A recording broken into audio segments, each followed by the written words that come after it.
नेपाल की राजनीति से इस वक्त एक बड़ी खबर सामने आ रही है। नेपाल में हुए आम चुनाव के शुरुआती रुझानों ने सियासी समीकरण ही बदल दिए। कभी नेपाल की राजनीति के सबसे ताकतवर नेताओं में गिने जाने वाले पूर्व प्रधानमंत्री केपी शर्मा ओली को इस बार करारी हार का सामना करना पड़ा है और जिसने उन्हें हराया है वो पारंपरिक राजनीति का बड़ा चेहरा नहीं बल्कि नई पीढ़ी का नेता है। रैपर से नेता बने बालेन शाह। इतना ही नहीं, महज 4 साल पुरानी पार्टी ने नेपाल की राजनीति में इतिहास रच दिया है।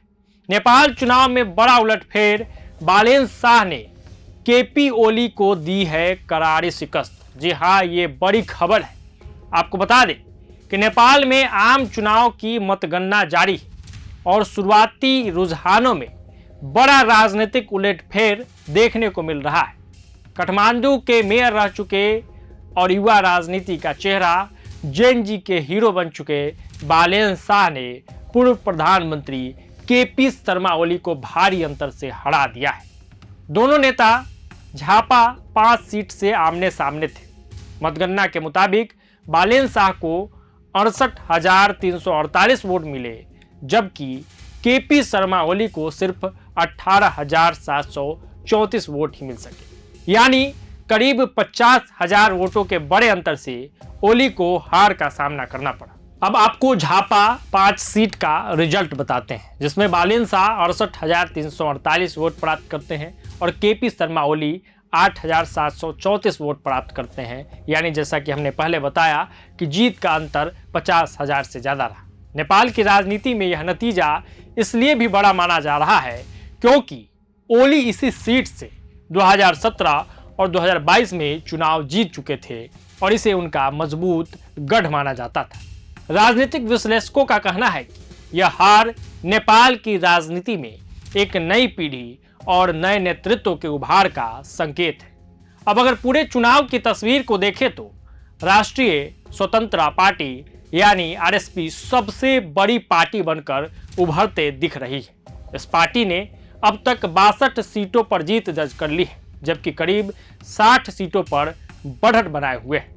सबसे दिलचस्प बात यह है कि यह पार्टी सिर्फ 4 साल पहले एक पत्रकार रहे रैबी ने बनाई थी। इतने कम समय में इस तरह का प्रदर्शन नेपाल की राजनीति में एक ऐतिहासिक बदलाव माना जा रहा है।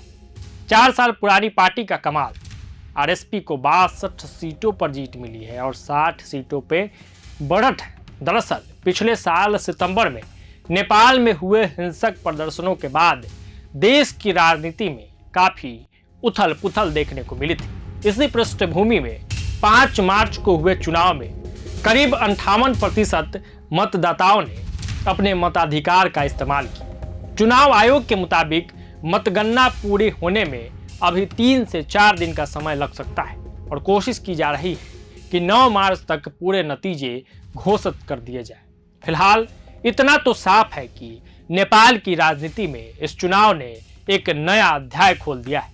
पुराने दिग्गज नेताओं को चुनौती देते हुए नई पीढ़ी का नेतृत्व तेजी से उभर रहा है। अब देखना होगा कि अंतिम नतीजों के बाद नेपाल में सत्ता की तस्वीर कैसी बनती है। तो नेपाल चुनाव से जुड़े हुए अपडेट्स के साथ हम आपके बीच लगातार हाजिर हैं। तो जुड़े रहिए तमाम अपडेट्स के लिए प्रभात खबर के साथ। आपका बहुत बहुत धन्यवाद। प्रभातखबर.com, विश्वास वही, रफ्तार नहीं।